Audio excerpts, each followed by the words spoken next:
Hello students, आज हम topic discuss करेंगे हार्मोनिक मीन क्या होता है और उसकी क्या प्रॉपर्टीज हैं। तो सबसे पहले देखते हैं हार्मोनिक मीन क्या होता है। Harmonic mean is the reciprocal of the arithmetic mean. Harmonic mean क्या है? अर्थमेटिक मीन का रेसिप्रोकल है। अब इसको किस तरह से कैलकुलेट किया जाता है, इसके लिए फॉर्मूला है HM is equal to n number of terms divided by sigma 1 upon x। जितनी भी टर्म्स होंगी उनका क्या कर लेंगे, उनका रेसिप्रोकल ले लेंगे, उनका सम ले लेंगे। अब किस तरह से इसको लिख सकते हैं, जैसे हमारे पास suppose x1 x2 x3 x4 terms है, तो इनका अगर हार्मोनिक मीन कैलकुलेट करना हो तो नंबर ऑफ टर्म्स क्या हो जाएंगे, n की जगह क्या आ जाएगा, 4 टर्म्स है तो 4 divided by 1 upon first term क्या है x1 plus reciprocal of second term 1 upon x2 हो जाएगा। इसी तरह से रेसिप्रोकल ऑफ थर्ड टर्म क्या हो जाएगा, 1 अपॉन x3 हो जाएगा। और फोर्थ टर्म क्या है x4, तो उसका रेसिप्रोकल क्या हो जाएगा 1 अपॉन x4। तो इस तरह से जो है हार्मोनिक मीन हम कैलकुलेट कर सकते हैं। अब हम इसको एक एग्जांपल से समझते हैं ज्यादा अच्छे से। देखिए यहाँ पे पूछा calculate the harmonic mean of 2, 6 and 4। 2, 6 और 4 का हमें हार्मोनिक मीन कैलकुलेट करना है। तो किस तरह से कैलकुलेट करेंगे, HM इज इक्वल टू, हमारे पास कितनी टर्म्स है 2, 6 एंड 4, 3 टर्म्स होगी तो n कितना हो जाएगा 3 डिवाइडेड बाई फर्स्ट टर्म क्या है 2, तो उसका रेसिप्रोकल क्या हो जाएगा 1 अपॉन 2। सेकेंड टर्म है 6, तो उसका रेसिप्रोकल 1 अपॉन 6। इसी तरह से प्लस 1 बाई 4। आगे सॉल्व करेंगे, 3 डिवाइडेड बाई 2, 6 और 4 का एलसीएम कितना हो जाएगा 12। तो सॉल्व करके क्या आ जाएगा 2 6 जा 12, 6 2 जा 12 और 4 3 जा 12। आगे सॉल्व करेंगे तो हमारे पास क्या आ जाएगा 3 divided by 6 plus 2 8 plus 3 11 divided by 12। आगे अगर सॉल्व करें तो ये क्या बन जाएगा, इसको ऐसे भी लिख सकते हैं 3 इंटू जो ये 12 है ऊपर जाके मल्टीप्लाई हो जाएगा डिवाइडेड बाई 11, तो 36 बाई 11। तो हार्मोनिक मीन हमारे पास क्या आ जाएगा, इसको सॉल्व करके 3.27। तो इस तरह से हम हार्मोनिक मीन कैलकुलेट कर सकते हैं। अब देखते हैं इसकी क्या प्रॉपर्टीज है हार्मोनिक मीन की। फर्स्ट प्रॉपर्टी है if all the values are constant से k then harmonic mean is also k। मतलब सारी अगर वैल्यूज सेम होंगी तो उनका हार्मोनिक मीन भी क्या होगा, सेम ही होगा। सपोज हमारे पास x है 3 3 3 3 3, तो इनका हार्मोनिक मीन भी क्या हो जाएगा 3 हो जाएगा, क्योंकि सारी की सारी टर्म्स क्या है सेम है, तो हार्मोनिक मीन भी इनका क्या हो जाएगा सेम, मतलब 3 ही हो जाएगा। अब सेकंड प्रॉपर्टी है हमारे पास कंबाइंड हार्मोनिक मीन। किस तरह से कैलकुलेट करेंगे combined harmonic mean, n1 plus n2 divided by n1 upon h1 plus n2 divided by h2। तो हमारे पास अगर सपोज दो सीरीज गिवन है, सीरीज 1 एंड सीरीज 2, दो सीरीज गिवन है और n1 सीरीज 1 में गिवन है 10 और n2 गिवन है सीरीज 2 में 20। n1 जो सीरीज 1 है उसमें हार्मोनिक मीन h1 गिवन है 60 और सीरीज 2 में h2 हार्मोनिक मीन जो है वो गिवन है हमारे पास 80। तो यहाँ पे कंबाइंड हार्मोनिक मीन जो है वो किस तरह से निकालेंगे, फॉर्मूले में हमारे पास क्या गिवन है n1 प्लस n2। n1 कितना है 10 प्लस n2 कितना हो जाएगा 20 डिवाइडेड बाई n1 कितना है 10 डिवाइडेड बाई h2, h1 कितना हो जाएगा 60 प्लस n2 हमारे पास कितना है 20 डिवाइडेड बाई h2 कितना हो जाएगा 80। आगे सॉल्व करेंगे तो हमारे पास क्या आ जाएगा 30 डिवाइडेड बाई हमारे पास कितना हो जाएगा 1 अपॉन 6 हो जाएगा। 0 से हमने यहाँ पे 0 काट दिया और यहाँ पे भी 0 से 0 काट दिया, तो हमारे पास प्लस 2/8। आगे सॉल्व करेंगे 30 डिवाइडेड बाई, अब हमारे पास 8 और 6 का एलसीएम ले लिया 24 आ गया, तो 6 4 जा 24 और 8 3 जा 24 और 3 2 जा क्या बन जाएगा 6। तो हमारे पास आगे सॉल्व करके क्या हो जाएगा 30 इंटू ये 24 ऊपर आ गया और नीचे आ गया 10। तो ये क्या बन जाएगा 720 डिवाइडेड बाई 10। तो कंबाइंड हार्मोनिक मीन जो है हमारे पास यहाँ पे कितना आ जाएगा 72। तो इस तरह से हम कंबाइंड हार्मोनिक मीन जो है निकाल सकते हैं। अब आ जाते हैं थर्ड प्रॉपर्टी। इसमें कहा गया है harmonic mean is not affected by change of origin.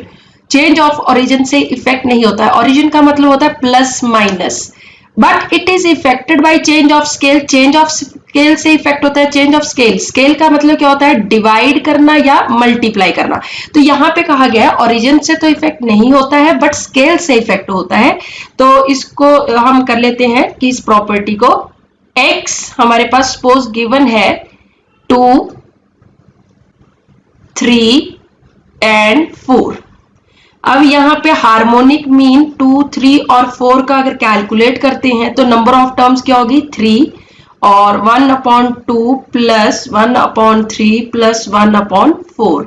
जब इसको सॉल्व करेंगे तो हमारे पास क्या आ जाएगा, इसको सॉल्व करके हमारे पास आ गया 2 3 और 4 का एलसीएम कितना आ जाएगा हमारे पास 12। तो हमारे पास 2 6 जा 12, 3 4 जा 12 और 4 3 जा 12। आगे सॉल्व करेंगे तो हमारे पास आ जाएगा इसको सॉल्व करके 2.77। हार्मोनिक मीन जो है वो सॉल्व करके हमारे पास आ जाएगा 2.77। अब हमने ये देखना है कि चेंज ऑफ ओरिजिन से इफेक्ट हो रहा है या नहीं।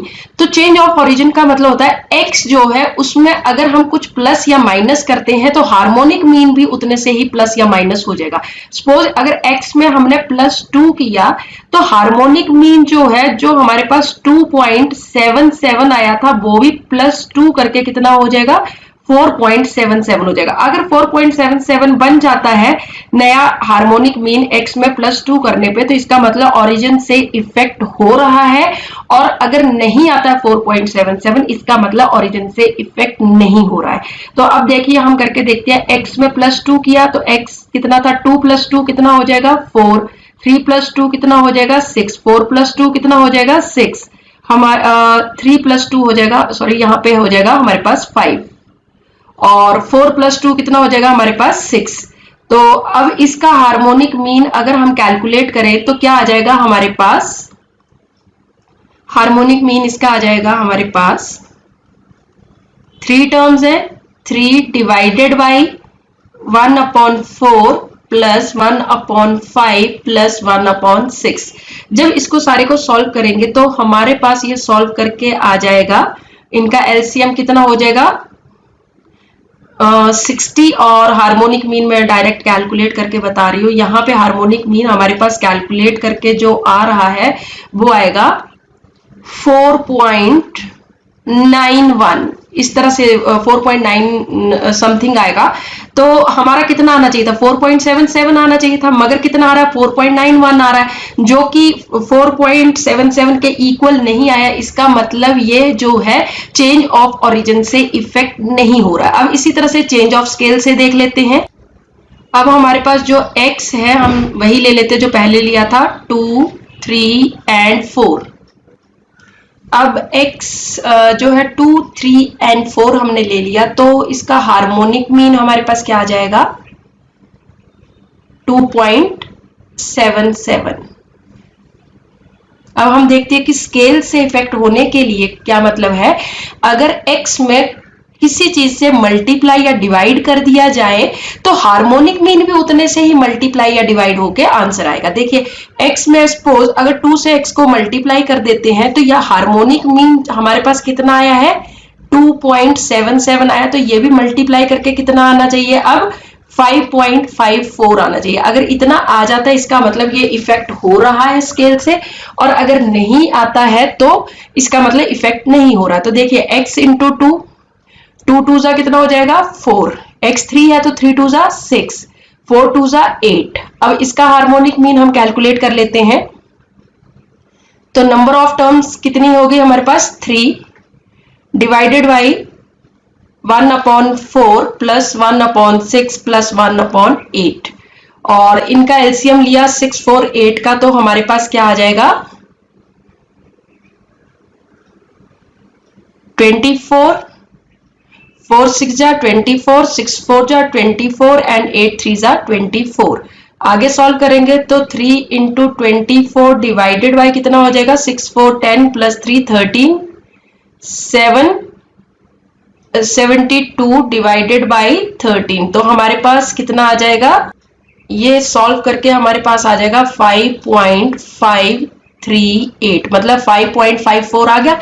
यहाँ पे देखिए कितना आ गया 5.54 आ गया और कितना आना चाहिए था 5.54 ही आना चाहिए था, तभी हम कहते हैं कि चेंज ऑफ स्केल से इफेक्ट हो रहा, तो यहाँ पे इफेक्ट हो रहा क्योंकि ये सेम आ गया, इक्वल टू आ गया 5.54 इज इक्वल टू 5.54।